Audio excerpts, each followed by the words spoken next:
In a world where everyone knows everything. Yeah, right. One dad stands below everyone and yells, "I know nothing." Please welcome. This is the Dad Who Knows Nothing podcast. All right, welcome everyone. This is the Dad Who Knows Nothing podcast. Very excited to have Rich Fettke with us today. Now, he's the author of a book called The Wise Investor, which is a modern parable about creating financial freedom and living your best life.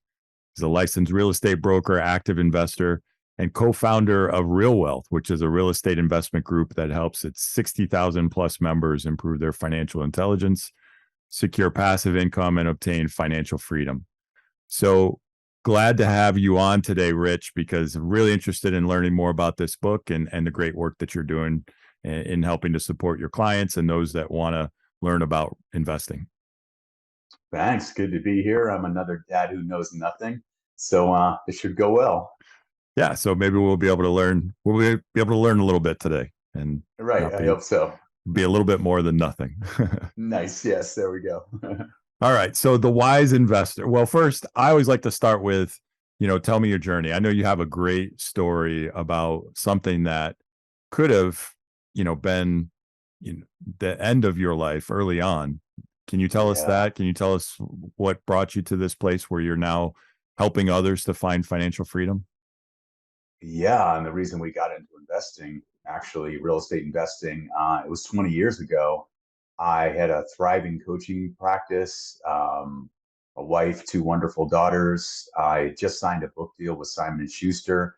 I was giving keynote speeches all over the country. I just felt totally on top of my game. I was 37 years old, and then I was diagnosed with melanoma, which is the most advanced form of skin cancer, which is not the worst thing if you catch it early. But I didn't catch it as early as I should have, and the doctors thought that had metastasized to my liver. They did multiple tests, ultrasound, CT scans, and I met with an oncologist, and he told me that I had probably 6 months to live because it looked like the melanoma had made it to my liver. Thankfully, the doctor's diagnosis was wrong. It was hemangiomas in my liver, which 20% of the population has somewhere in their organs, just clusters of blood vessels. But a PET scan showed that I was cancer-free. So it was 3 months of not knowing, a very scary time full of tears and frustration and despair. And my wife, Kathy, was a stay-at-home mom taking care of our daughters. So she was really freaking out, thinking, what am I going to do for financially if Rich dies? And so she started to seek out mentors. She started to talk to people who are financially successful and found that most of them had made their money through real estate investing, the ones who truly made really good money. So she came up to me and she said, I think I know what I can do here. And she told me all about it. And so she stayed on this path. And 3 months later, I got the diagnosis as cancer-free. But that was the impetus for Kathy to get into real estate investing. She became a mortgage broker, and it led us down that path. And so we did a cash out refi on the first house that we bought when we first got married. We did a cash out refi. We took that money. We invested in a town north of Dallas called Rockwall, Texas. We bought 5 single family properties there. And that was our start into it. So we're like, it just opened our eyes and showed us this whole new thing called real estate investing and creating passive income and all that. And so we were excited about that. And then we had friends and family just asking us, how are you doing this? How are you living in San Francisco and investing in Dallas, investing in Texas? And so we're like, let's form a group of friends and family, and we can support each other. We can help each other find deals and all that. And over time, it started to grow. Kathy had a radio show, just a small radio show in San Francisco. And then podcasting came out through iTunes and Apple. And this was in the early days. So then we started the Real Wealth Show podcast. And then all of a sudden our audience grew. And that small group of investors that we thought would maybe be about 100 people today is grown to over 66,000 members now at Real Wealth that we've helped get into investment properties around the country. We syndicate mostly ground up residential development, but we've helped our members acquire. We keep a total of it, how much we've helped them acquire. It's almost $1.2 billion in assets today. So every curse has a blessing, man. That was quite the curse, and it was really scary, and it really rocked our world, but it's led us to where we are today. Yeah, out of that came that desire to really control your own future, right? Both from a financial standpoint and from a freedom standpoint to be able to focus on what's truly important. So that's awesome. 100%. So Yeah. talk to me about this book, The Wise Investor. So it's interesting. You don't normally get these types of descriptions for investment books, a modern parable about creating financial freedom. So talk to me about it. Yeah, it's a parable. It's a story. My first book was a regular nonfiction personal development book called Extreme Success. It was all about relating. I'm an adventure athlete, so I love to do these, so people call it extreme sports. So it was relating these adventure sports to overcoming fear, staying focused, being effective, not struggling. And so that was my book. I thought it was the only book I'd ever write. It's just, I had to share that. And 20 years later, when my coach was asking me, when is your next book going to come out? And he kept asking me that.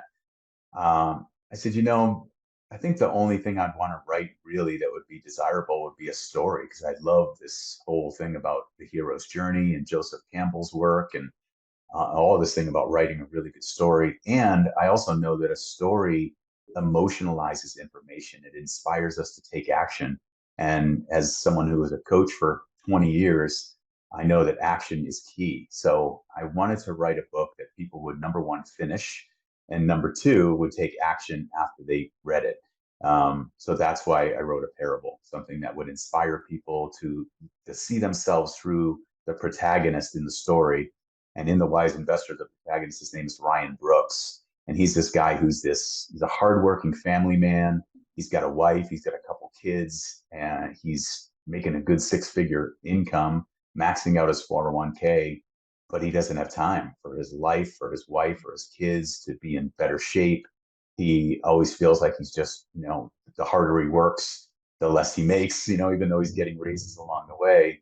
But it's not until he meets a new friend and mentor who shows him how to create financial security for himself, for his family. And he shares so many other lessons about how wealthy people operate, how wealthy people think. He helps him get in better shape. So basically, it shows the journey over 5 years of Ryan's life. And those lessons, it's basically the lessons that I've learned through our members at Real Wealth, and what Kathy and I've learned over the last 20 years being investors. It kind of weaves those lessons together with the lessons that I learned as a coach and helping people be more effective and become better versions of themselves. So that's why the subtitle is How Creating Financial Freedom and Living Your Best Life. It kind of comes together. Yeah, I actually have that as my outro on my podcast. Is part of the goal is to live your best life that you can in this journey we call life, or something Nice. to that effect. So I'm guessing then the characters in your book, they're based on real experiences and real stories that you've heard from this large member group of people that have been investing. Exactly. Yeah. Yeah. So we interview people on our podcast, and we call it Real Wealth Stories. And it's really looking at where we talk to these couples and individuals about where were you before you invested? What did you do? What happened? And where are you now? And some of them, these stories are so inspiring. And sometimes I get tears in my eyes when I'm hearing it. And I get so stoked. So yeah, it's a fictional story based on real world events and real world people and their stories, my story, Kathy's story, what we've learned in this journey. So yeah, it's definitely, they're fictional characters, but definitely based on real people and real stories. So why does the character choose real estate as its main investment focus? Why did you choose real estate as your main investment focus? What is it about real estate that makes this such a appealing way to invest? Yeah, and it's the same as, why the mentor loves it. The mentor in the book is kind of like my future self in 10 years. If I keep getting wiser and keep getting smarter and keep getting in better shape, that's who I hope to be, the mentor in the story. But basically, it's why real estate. When I look at all the different investment vehicles, and the benefits of each one and how they work, real estate just rises above the rest. And now being in it for 20 years and having so many friends in the business who invest, I can see how successful they are. It's the things that we know as investors, that the 5 different ways that you can benefit from rental properties and from real estate, from appreciation to amortization to the tax benefits. It's like, what other investment can you walk into a bank and say, hey, I want you to finance 80% of this investment for me, but I'm going to keep all the cash flow. I'm going to keep all the depreciation. I'm going to keep all the gain and appreciation. But you pay for 80% of it. You just can't do that with any other investment. So that's just one. And then the power of leverage, what you can do with real estate and leverage. And the mentor in the book actually takes Ryan through this whole example. And he's like, say you have $100,000 to invest, and you invest that into the stock market on margin. So maybe your original portfolio is going to be worth 200,000. He goes, and I take that 100,000 and I invest it into real estate. And he shows over time what happens at the same appreciation rate of about 4 to 5% as the stock market historically gets and real estate historically gets. And so they look at stocks, they look at real estate, and they look at gold. And they basically look at, if he put 100,000 into those, where would he be down the road?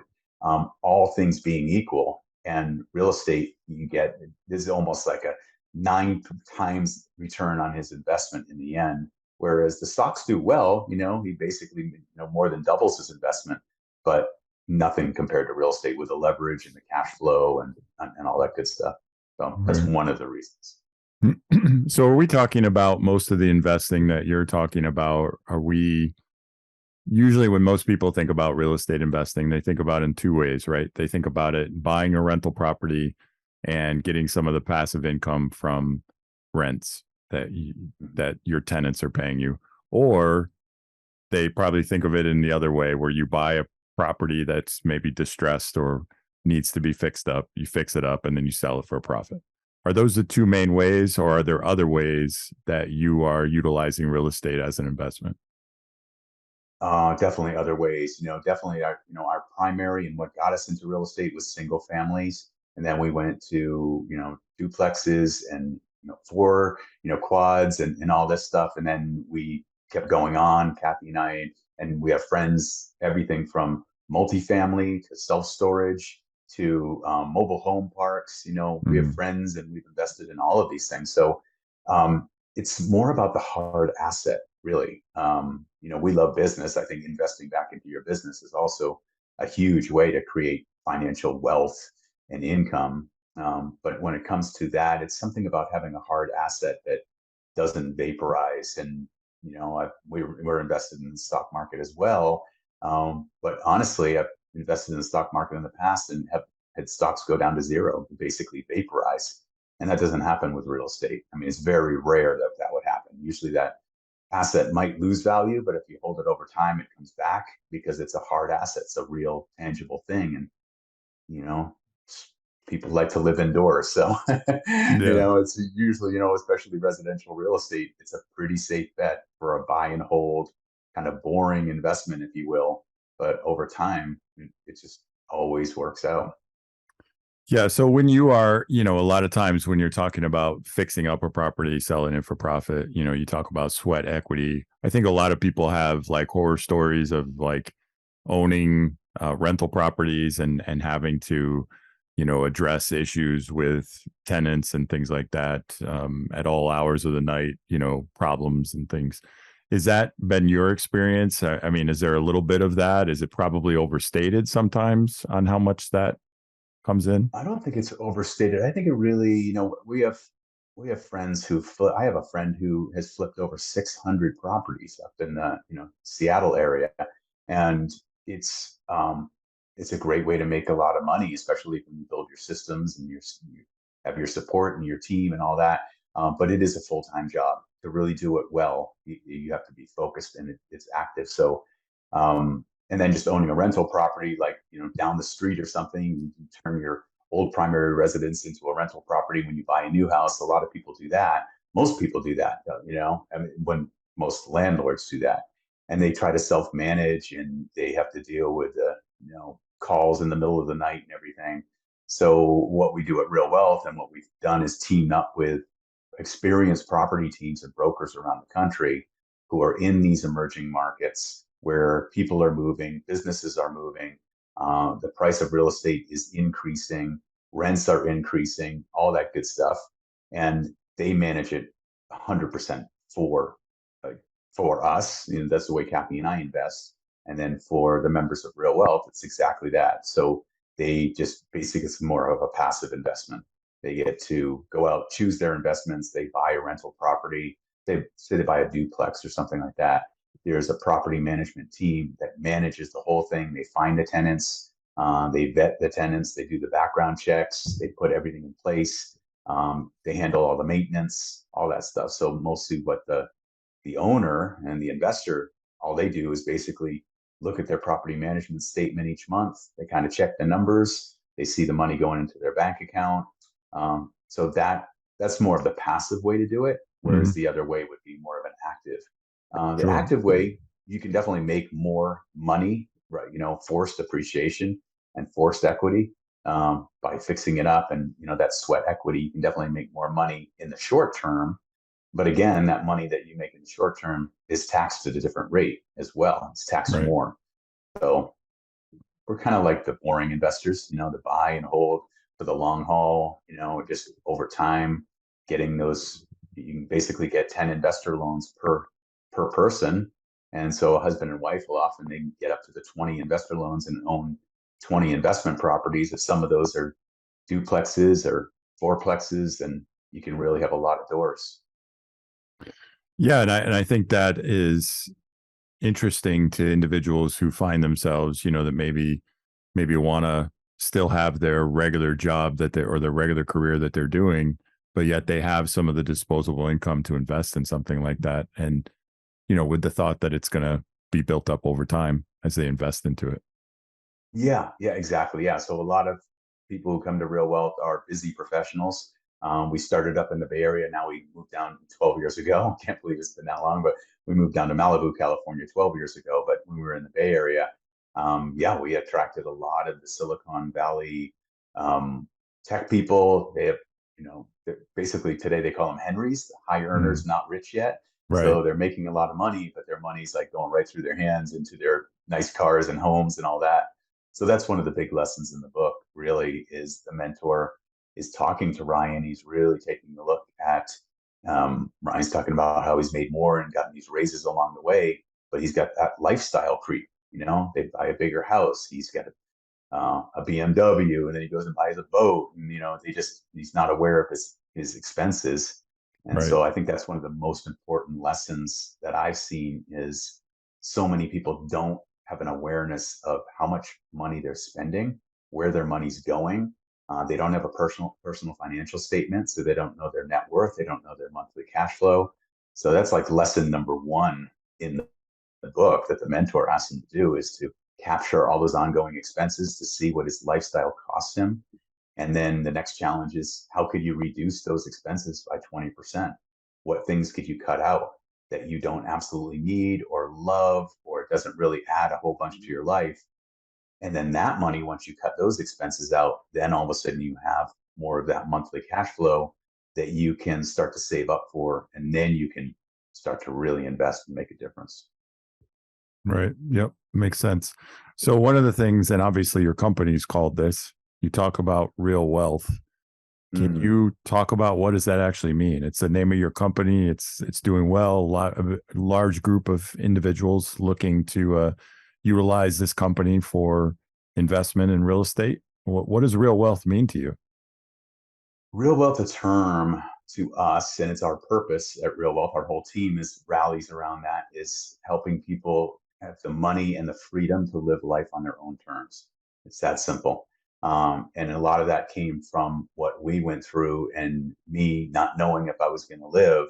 It's like, what's life all about? When I was worried about that, I remember bouncing on my trampoline with our 3-year-old daughter. And this is when I had that diagnosis, and we were bouncing around, and then she fell down on top of me and we were giggling. And all of a sudden I started to cry because I looked at her and just realized I might not see her grow up. I might not see her get married. might not see my grandkids. And it was that type of thing that just really hit home for me about what's this life about, really? Is it about money? I'd been so focused on the dollar and Mm-hmm. success, and it really had a shift in me and Kathy. And so when we named our company, it was about having real wealth, which is a holistic look at wealth. It's about having the money so you're not strapped, you're not stressed out, but also the freedom to be able to do what you want with the people you want to be with, really, again, living life on your own terms. That's what real wealth is to us. Yeah, and so obviously there people, no matter what you do with life, you're going to have debt, right? And there's been individuals who have talked about good debt versus bad debt. It's okay to have debt if it's an asset that's going to appreciate over time. Right. People have come up with all kinds of different strategies on debt. Obviously, credit card debt is looked at as, that's the bad one. You don't want to have a ton It's of one of that the bad ones. Yeah. sucking, like almost like a black hole in your finances. But the Hmm. mentor in this story in your book has an unconventional perspective on debt. So tell me what that is.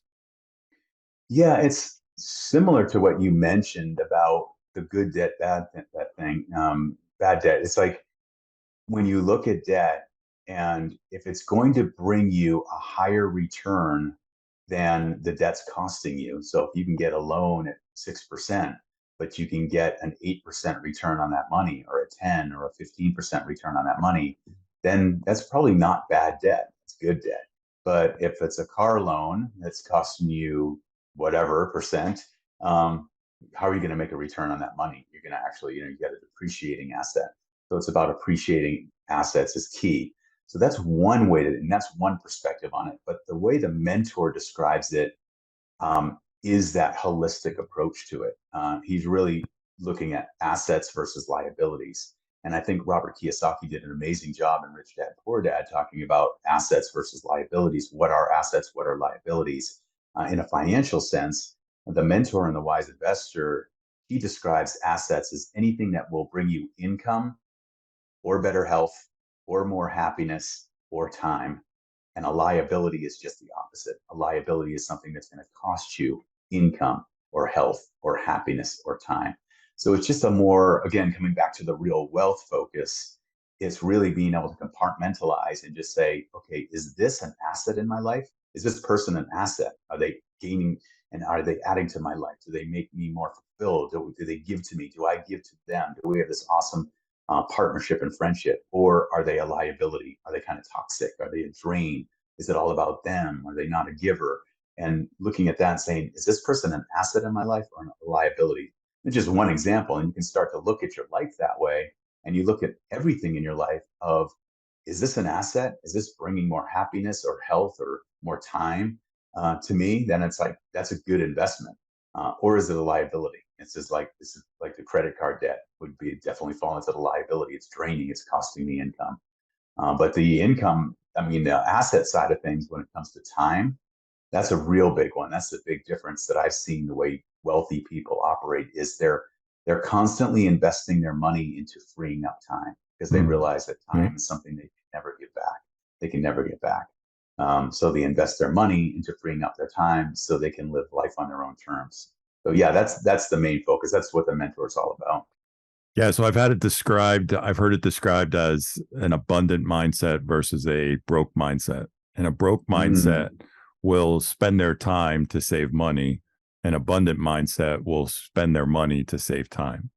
Oh, I love Um, that. Yeah, so, that's really good. it's kind of right in the same wavelength there is that you're right. Those that, have that financial freedom, they are willing to invest that money and that financial uh, whatever they may have from a financial perspective in order to Resources, free yeah. up and give them more of that freedom. Yeah, and I don't think you have to wait until you get to that abundant place, or Right. or that wealthy place, or being rich, or whatever, however you want to see it. I think it's important to shift into that mindset early, and you're going to create that real wealth sooner. So it's really looking at, valuing your time and say, how much is your time worth an hour? Really taking a look at what is your current income, how much did you make last year, and divide that per hour, and really to take a look at what your time's worth at work and when you're generating income. And then, it's that simple equation of like, am I spending my time here? Am I mowing my yard, where I could hire someone else for 15, $20 an hour to mow my lawn, when I could be making $50 or 100 or $200 an hour doing something else and focusing over here. So it's that type of thing. Yeah. Putting it through that filter. Yeah, and I think it's great to also bring that to, relationships. Relationships can be that an asset or a liability, to your point. And I think Yeah. we all have some relationships that, whether it's family or ones that have to stay, relatively close, even though they may not be a real asset. But you definitely Mhm. have the choice in a lot of ways to limit those, with your sphere of influence, for sure. Yeah, especially to be aware of it. Sometimes it's easy to just kind of go numb and be in Yeah. this relationship, and it's kind of frustrating you, but it's like to really take stock. And that's one of the exercise the mentor leads the protagonist through, is really evaluating his life. When we're looking at the living your best life, he really has them take a look at these 10 major areas of his life and actually rate them. How satisfied is he with his friends and his community? How satisfied is he with his health and his fitness? How satisfied is he with his significant other and his romance and all that? So really taking a look, and that comes from my coaching background. I used to do that with my coaching clients, because it's so easy to just kind of go into numb land, where you're just operating, you're going through your day to day. If you don't stop and step back and slow down and just say, how is my life? What does my life look like now? How satisfied am I with these different areas? And where do I want to go? Where do I want to be in 3 years, 5 years, 10 years? So I think all that's so, so important. Yeah, absolutely. Just being able to take stock of where you're at, an awareness of what's going on. Otherwise, you look up and 10 years have gone and you're just, kind of you're kind of Goes stuck quick. in traction. You're in the same position. So you Mhm. saying that there's no such thing as self-made success. I think I kind of know what you're going to say, but what did you mean by that? It's more of a outlook, I think. It's like, you hear so many people say like, oh, she's a self-made success, or look at him, he's a self-made success. But I have a bunch of friends who are very successful. They have their own jets. They have, they make millions of dollars. And the one thing that they don't say is, I'm a self-made success. They always talk about the mentors and the people that have helped them get there.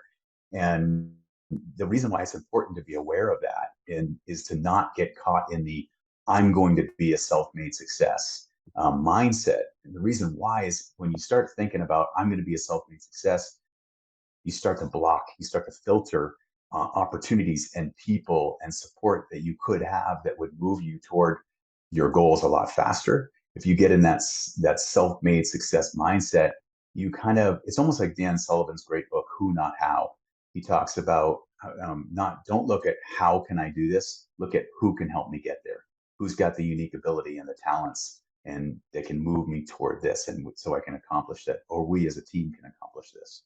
So I think it's more than anything, it's that. It's like, don't get caught in the self-made success mindset, like you have to do it on your own. Get more into the kind of the group made success. Like, who's the team that I can put together? Who are the people that I can bring into my life that's going to help catapult me and leverage me and move me toward what I really want faster? And it's worked for me. The mentors in my life have gotten me to where I am so much faster. I wouldn't be where I am today, absolutely, without the people in my. I bet you feel the same. Yeah, that's so powerful. And if you're listening to this episode, I think sometimes there is a perception that other people who have done what you want to do are never going to tell you their secrets.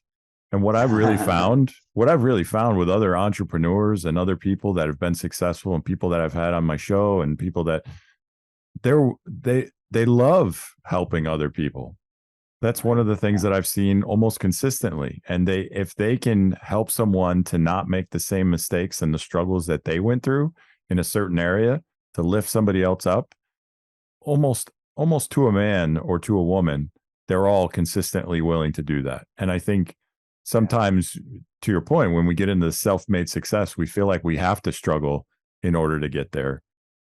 But in a lot of we get ways, caught in that. we can learn so much by having people that have done it, and they can help you level up without having to go through those same struggles. Yeah, and I still struggle with it, accepting help, asking for help, everything. It's like, oh, why would this person want to help me? Right? I can't ask them. And so I actually have to force myself to ask for help because it's not my default. But giving help, absolutely. Just this week alone, I've had 3 people that I talked to for different things. One just yesterday, this woman's a new coach. She's starting off, having a hard time building her coaching practice. And she just reached out to me, and she's a friend of a friend. And she said, would you be willing to talk to me just about, how you built your coaching practice? And I spent an hour on the phone with her yesterday, and it felt awesome. It's like I have all this knowledge and all this experience that I could just share in 1 hour with her that's going to change her life. And it felt awesome, So I have to remind myself of that when I'm asking someone for help. It's like they're going to feel the same way. So get out of your own way, Rich. Awesome. Well, I'm sold. How does somebody get a copy of The Wise Investor? Nice. Well, it's all major booksellers right now. Amazon's probably the easiest, as always. It's on a Kindle right now, and audiobook is out on Audible. I did the narration for it, which is a fun challenge with 10 different characters, from men to women to children. But I'm hearing the reviews are pretty good. I didn't know. I was nervous about that. And then the hardcover will come out next month. Just waiting on the printing presses. It takes 7 months now to print a book. Wow. It's crazy, just supply chain issues, all the stuff that we're hearing, so many things. And we can also get more information about it if we go to thewiseinvestorbook.com as well. And that'll also link you to your company, Real Wealth, as well. So very cool. You got it. Very awesome to talk with you about this book. It seems like definitely a different type of investment book, just because it's from the perspective of a story. So I think that'll be pretty interesting. So we'll put that website in the show notes so that anybody listening to this can quickly get over and take a look at it, see if they want to get it wherever they want to get their books, and learn a little bit more about the great work that you're doing at Real Wealth. Thank you. Appreciate it. All right. So adventure athlete, you're in Malibu. What exciting athletic thing did we do this week with all that sunshine? Right now, once we are done with this, I'm heading out on my mountain bike. I'm going to do a long ride. So that'll be fun. But yeah, I usually try to get out and either rock climbing or surfing or foiling.